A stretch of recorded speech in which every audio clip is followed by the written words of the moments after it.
네, 이번 영상부터는 이제 챕터 2 유클리드 최제 문제죠. 선형 방법론의 아주 일반적인 그런 그 정의 같은 거를 챕터 1에서 소개를 했고, 챕터 2에서는 약간은 선형대수적인 그런 소개들을 할 거예요. 좀 수학 개념들. 그래서 우리가 알고 있는 그 LSE 문제를 조금 기하학적인 관점에서 벡터와 행렬, 그리고 여러 가지 기하학적인 그런 용어들을 이용해서 그 LSE 문제를 또 다른 방법으로 해석하는 여러 가지 방법들을 소개를 해드릴게요. 그래서 유클리드 최제 문제의 목표는 요 챕터의 목표를 확실하게 알고 가야 되는데, 자 여기부터 그냥 쭉 요 교재 따라가지고 쭉 설명을 해드릴게요. 자, 유클리드 최제 문제의 목표는 뭐냐면 반응 변수 벡터죠. 결국 이 y라는 거는 얘는 y1부터 yn 이렇게 표현이 되는, 그리고 요 설계 행렬 n 곱하기 p 매트릭스인데 요건 그냥 일반적으로 우리가 이렇게 표현할 거예요. 앞으로 피처들이니까 G1, G2 해가지고 P개의 피처들. 조금 더 자세히 쓰면 이 각각의 G1, G2 요 벡터들이 이제 n차원 벡터들이니까 G11 해가지고 1n1 그쵸? G1P, GNP 요런 이제 n 곱하기 p 행렬이 되겠죠. 그래서 우리한테 주어져 있는 게 요 두 개의 벡터고, 요 두 개가 주어져 있을 때 꼴은 뭐냐면 y와 거리가 최소가 되는, 그러니까 거리라는 개념이 나오죠. 거리가 최소가 되는 벡터 y 햇이라는 거를 찾겠다라는 거예요. 근데 이 y 햇은 어떻게 표현이 반드시 돼야 되냐면 g의 선형결합으로. 그래서 어떤 베타 햇이라는 게 있어서 이 g 베타 햇으로 표현이 되는 y와 거리가 가장 최소가 되는 이런 벡터를 찾겠다. 그래서 이때 이 b 햇이라는 거는 이제 개수 벡터가 되겠고, 그래서 이런 일련적인 문제들을 우리가 최제 문제라고 표현을 할 거예요. 앞으로 리스트 스퀘어스 프로블럼, 거리 제곱을 최소로 해주는 그런 문제. 그 이유가 뭐냐면 결론적으로 요 최제 문제가 선형 방법론의 핵심이기 때문에.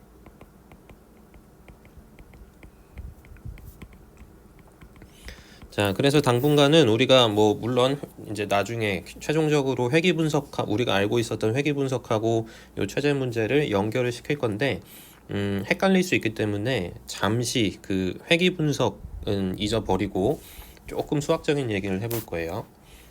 자, 그래서 이제 쭉 따라가 보면, 자, 선형 방정식이라는 게 있어요.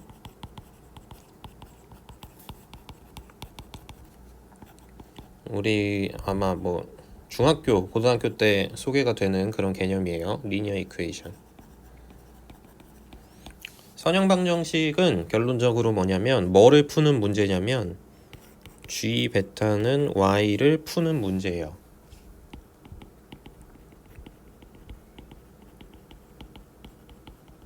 이때 구체적으로 g하고 y는 주어져 있고, 요 선형 방정식을 만족하는, 그러니까 g 베타 이꼴 y를 만족하는 b를 찾는 문제. 여기서 b는 p차원 벡터가 되겠죠.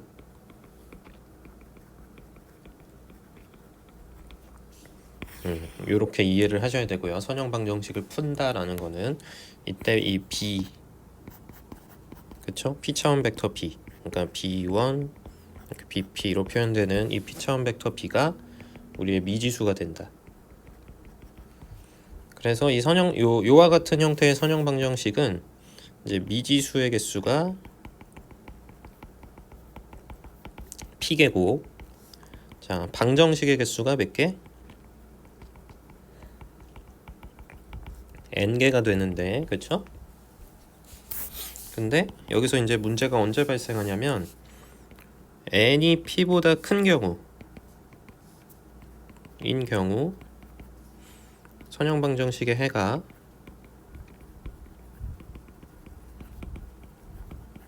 존재하지 않을 수 있다.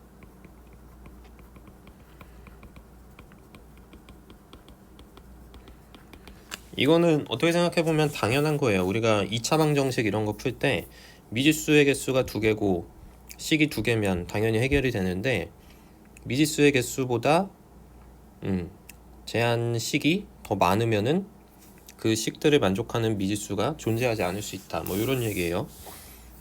그래서 아주 간단한 예로 이런 거죠. 자, G가 뭐 n이 3이고 p가 2인 경우로 한번 봅시다. 그러니까 미지수의 개수는 2개인데 방정식의 개수는 3개인 경우 마이너스 그냥 간단한 숫자로 표현해 볼게요. 자, y가 뭐 1, 2, 3. 자, 이런 경우에 g베타 이꼴 y를 만족하는 b를 한번 찾아봐라 이렇게 얘기를 했어요. 근데 이게 이제 무슨 얘기냐면 g 곱하기 b를 하면 뭐가 돼요? g가 다음과 같은 3 곱하기 2 행렬이니까 3 곱하기 1 벡터가 되는데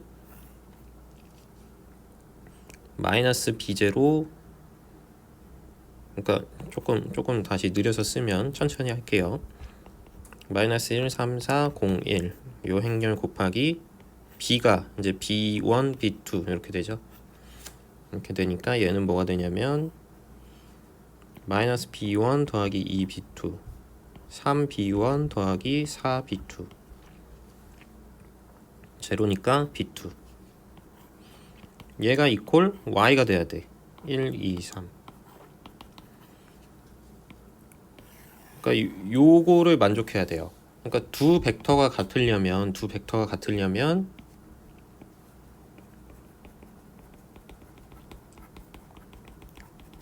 같다는 뜻은 모든 원소가 다 같다는 뜻. 뭐 이거 당연한 거죠. 그러니까 요 첫 번째 식도 만족해야 되고 두 번째 식도 만족해야 되고 세 번째 식도 만족해야 돼요. 근데 잘 보면은 마지막 식에 의해서 B2는 일단 무조건 3인데 그쵸? 근데 뭐 첫 번째 식을 가지고 와서 봤을 때 B2에다 3을 집어넣으면 마이너스 B1은 뭐가 되죠? 3을 집어넣으면 마이너스 5가 되네. 그래서 B1이 5라는 결과가 나오는데 첫 번째 식을 만족하려면, 근데 두 번째 식에다가 우리가 구한 B1 그러니까 15 더하기 B2 3 12 얘는 만족을 안 하죠. 그러니까 결론적으로 해가 없어요.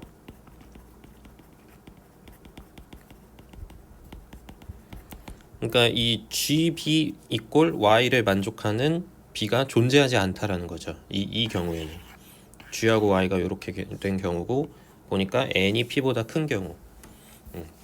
근데 이제 그래서 이런 경우가 존재하고, 근데 참고로 교재에 나와 있지만 N이 P보다 크다고 해서 항상 해가 없는 것은 아니다.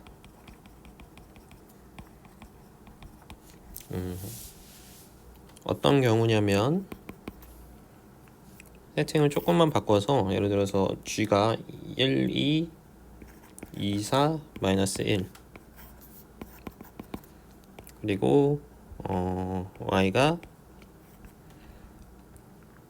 5, 10, 1 똑같이 N이 3이고 P가 2인 경우인데 요 경우에는 B를 1,2로 하면 그쵸? 벡터로 표현하면 1, 2 인 솔루션이 존재해요. 그쵸? B에다가 1,2 대입하면은 첫 번째도 만족하고 두 번째도 만족하고 세 번째도 만족하죠. 그래가지고 이런 경우도 있다라는 거예요. n이 p보다 항상 크다고 해서 이 선형방정식의 해가 항상 존재하지 않는 것은 아니다. 결론적으로 요 G라는 행렬이 가지는 특이성 때문인데 독립이 아니죠.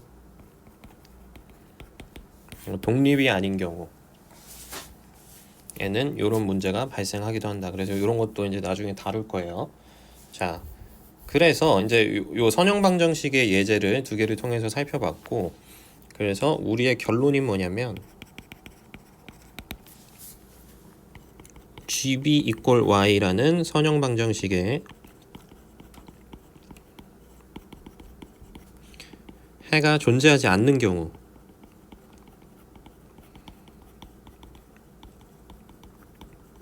경우에는 이 B를 뭘로 대체하겠다? B를 적절히 선택해서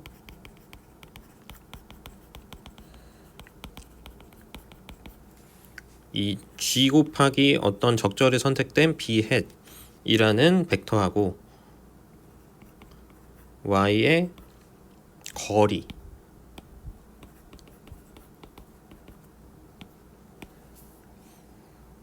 거리를 최소로 하는 이 GB를 선택하겠다라는 거예요. 해 대신에. 그러니까 선형방정식 GB equal Y를 정확하게 만족시킬 수 있는 B는 존재하지 않기 때문에 이 어떤 적절한 GB 햇이라는 거를 도입해서 GB 햇이 Y하고 가장 가깝다. 그러니까 거리상 가장 가까운 벡터를 선택을 하겠다라는 거예요. 거리가 0이 되는 건 불가능하기 때문에. 그쵸? 그래서 요게 이제 선형 방법론의 핵심이기도 한 최제 문제예요. 거리를 가장 가깝게 하는 벡터를 찾는 문제. 그래서 이 이유는 뭐냐면 이게 왜 통계학이랑 회계 분석에서 핵심 요소가 되냐면 통계학에서는 통상 n이 이제 샘플 수, 데이터의 개수고 변수의 개수죠. 설명 변수의 개수인데 당연히 좋은 추정, 좋은 분석이 되려면은 n이 p보다 커야 된다라는 거예요. n이 p보다 큰 경우에만 우리가 이때까지 그 올드한 그런 과거의 통계학 분석 방법들은 그래도 샘플 사이즈가 어느 정도 확보가 돼 있어서 설명 변수의 개수보다는 커야 그래야 좀 제대로 된 분석이 될 것이다 라는 의미에서 n은 항상 p보다 커왔고 요게 이제 선형 방정식에 해가 없는 경우로 이제 국한이 되기 때문에 굉장히 큰 연결고리가 있죠. 근데 참고로 이제 우리가 지금 살고 있는 뭐 빅데이터 시대라든지 딥러닝의 시대에서는 n도 엄청 크고 사실 p도 엄청 커요. 이게 이제 소위 말하는 빅데이터라는 건데 그리고 이제 하이 디멘셔널 데이터라고 해가지고 n이 p보다 훨씬 큰 이런 고차원 데이터죠. 하이 디멘셔널 데이터 이 형태도 요즘 시대에서는 많이 보이고 있는 그런 추세예요. 그래서 이게 이제 여러 가지 데이터의 형태가 존재할 수 있겠지만 아무튼 지금 우리 이번 학기 선형 모형 시간에서는 일단은 n이 p보다 적어도 같은 것까지는 봐주는데 n이 p보다 항상 큰 경우만 고려를 할 거예요. 그래야 이게 기하학적으로 해석이 되기 때문에. 자, 그래서 이 선형 방정식의 이제 목적, 해가 없을 때 가장 가까운 벡터를 찾겠다. 이제 이렇게 해서 출발을 하기로 하고, 자, 이렇게 해서 이제 벡터들에 관한 어떤 선형 대수적 정의를 몇 가지 소개를 해드릴 거예요. 우리가 최제 문제를 해결하기 위해서. 자, 그래서 일단 열공간이라는 개념이 나오는데, 그냥 수학적인 정의예요. 자, 컬럼 스페이스라는 거는 이제 수학 용어가 나왔다고 이제 겁먹지 말고 그냥 정의 자체를 그대로 받아들이고 이제 계속 반복을 해가지고 익숙해지시면 되는 거예요. 정의가 뭐냐면 어떤 행렬 G G라는 행렬은 우리가 보통 이제 이번 학기 동안 n 곱하기 p의 형태로 다룰 건데, 이 행렬 G의 열 공간이라는 거는 G의 열 벡터들의 선형 결합으로 이루어진 집합이다. 이게 이제 열 공간의 정의예요. 열 공간은 결국 뭐예요? 그 뒤에만 딱 잘라서 보면 이 열 공간이라는 거는 어떤 집합이에요. 그래서 어떤 집합이냐면 이 G의 열 벡터들의 선형 결합으로 이루어진 집합. 그래서 이 G라는 게 어떻게 표현이 되냐면 P 차원 그러니까 n 곱하기 P 행렬이니까 얘를 G1, G2 해가지고 요렇게 표현을 할 수도 있죠. 이때 이 GJ는 n 차원 벡터로 받아들이시면 되고, J는 1부터 P까지. 그래서 요런 애들을 우리가 뭐라 불러주냐면 G의 열 벡터, G의 열 벡터라고 표현을 해줘요. 이 GJ들을. G1도 G의 열 벡터, G2도 G의 열 벡터. 그러니까 이 G에는 총 몇 개의 열 벡터가 있죠? 총 P개의 열 벡터, G1, G2, GP가 있죠. 그때 이제 이 G1, GP의 선형 결합이라는 거는 우리가 어떻게 표현하냐면 말 그대로 리니어 컨비네이션, 적절한 상수들을 앞에 붙여서 이제 B1, G1, 그래서 BP, GP. 선형 결합이라는 건 이런 거를 말해요. 이때 이 B라는 거는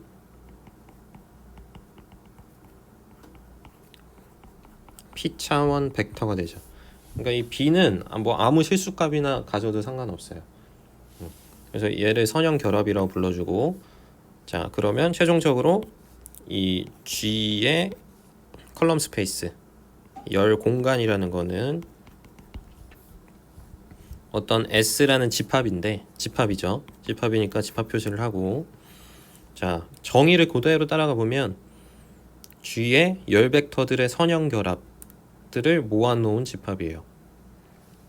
그러니까 GB의 형태로 표현이 되죠. 왜냐면은 자, 요 식이 결국 어떻게 표현이 돼요? GB의 형태로 표현이 되죠. G 곱하기 B, 이 P 차원 벡터를 곱해버리면 항상 이렇게 표현이 되니까 GB들의 집합인데, 이때 B가 뭐냐면 그냥 P 차원 실수, P 차원 실수 벡터. 그래서 어떤 행렬의 열 공간이라는 거는 항상 이렇게 표현이 된다. 그 열의 개수에 맞는 어떤 벡터, 실수 벡터가 있어서 그 행렬에다가 그 열 벡터 B를 곱한 것들의 모임이라고 보시면 돼요. 자, 그래서 훗날 우리가 어떤 표현을 할 수도 있냐면 이 S라는 열 공간은 이 열 벡터들에 의해서 생성된다라는 표현을 하게 돼요. 그래서 스팬이라고 해가지고 G1부터 GP의 생성이라는 표현을 쓰기도 한다. 요 두 개는 정확하게 같은 표현이에요. G의 열 벡터들의 생성, 그러니까 표현하자면 행렬 G의 열 벡터들의 생성, 스팬이 정확하게 뭐랑 같냐면 G의 열 공간하고 같은 말이다. 그래서 벡터들의 스팬, 생성으로도 이 열 공간을 표현을 할 수 있어요. 자, 그래서 일단 열 공간이라는 거를 정의를 했고, 자, 그 다음에 표현해 볼 거는 뭐냐면, 자, 어떤 G의 열 공간을 S라고 했을 때 이 S는 항상 어떻게 되냐면 Rn의 부분 공간이다.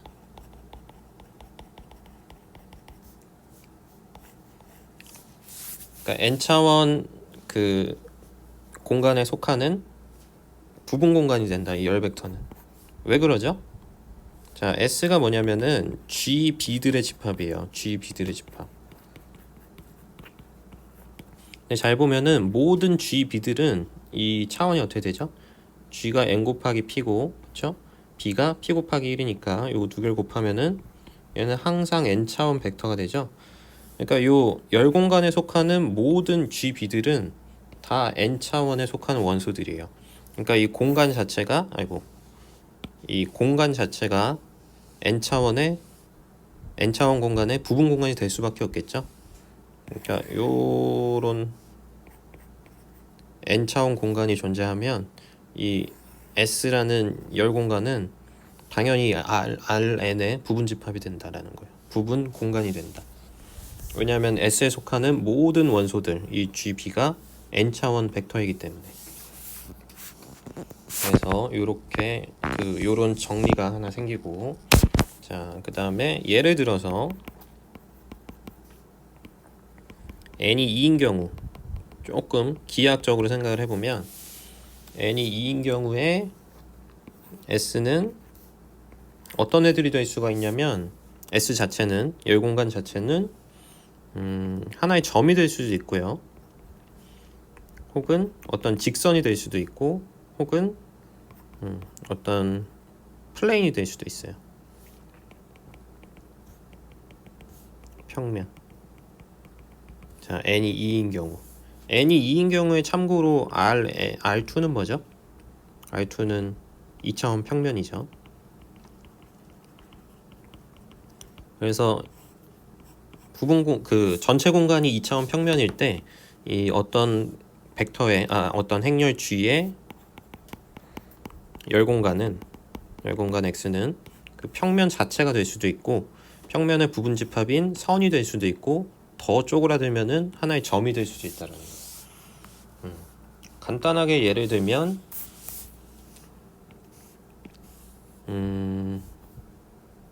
G가 0인 경우, 그냥 0000이라고 해볼까? 그러니까 영행렬인 경우죠. G가 영행렬이면은 S는 뭐가 될까? S는 그냥 0이 되죠. 포인트.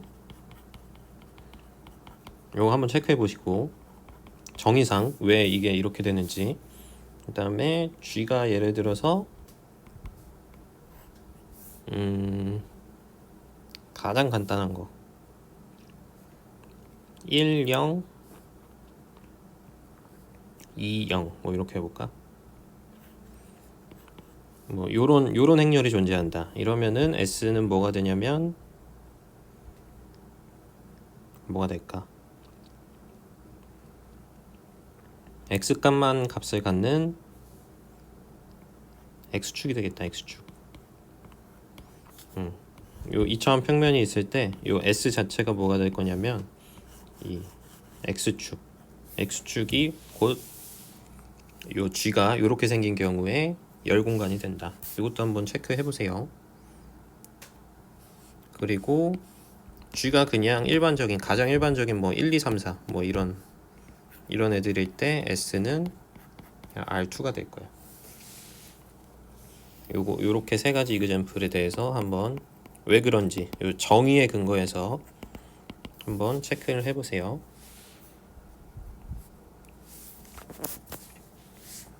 자, 그래서 열 공간이 뭔지 요런 이그젠플을 통해서 이제 충분히 숙지를 하신 다음에 그 다음으로 넘어가 보면 지금 잠시만요. 네, 그래서 지금 일단 요 교과서로 보면 일단은 좀 수학적인 개념들이 있어서 지금 요 2페이지 앞까지만 했어요. 지금 열 공간만 딱 그 정의를 했죠. 자, 그래서 일단은 여기까지 해서 영상 한번 끊고 다음 영상에 이어서 진행하도록 할게요.